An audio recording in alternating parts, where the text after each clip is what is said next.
मौला हुसैन की शहादत का असर जानवरों तक पे हुआ है, परिंदों पे भी हुआ है।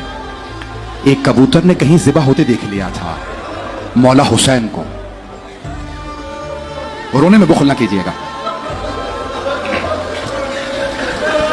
वो कबूतर रोता हुआ उड़ता हुआ गया। कहां? एक बाग में देखा सारे कबूतर चहचहा रहे। उसने कहा तुम यहां चहचहा रहे हो, तुम्हें नहीं मालूम ज़हरा का लाल मारा गया। वो सारे कबूतर रोने लगे। कहां मारा गया? कहा मेरे साथ चलो करबला में।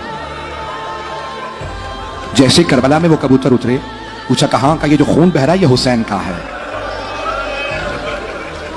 मरहूम शेख मोहम्मद मेहदी माज़ंदरानी में माली सिब्तैन में जुमले लिखे हैं कि उस कबूतर ने बताया ये हुसैन का खून है।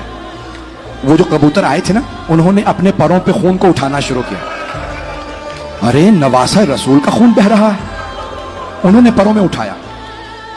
एक कबूतर ने परों में खून लिया। दूसरे ने पूछा कहां जा रहे हो? कहा मैं मक्के जा रहा हूं, खाना खुदा में खबर करूंगा हुसैन मारे गए। दूसरे कबूतर से पूछा तुम कहां जा रहे हो? कहा मैं मदीने जा रहा हूं, मैं रोजा रसूल पे बताऊंगा हुसैन मारे गए। एक कबूतर ने कहा मैं नजफ जा रहा हूं, मैं अली को बताऊंगा। एक कबूतर ने कहा मैं सैयदा की कब्र पे जाऊंगा।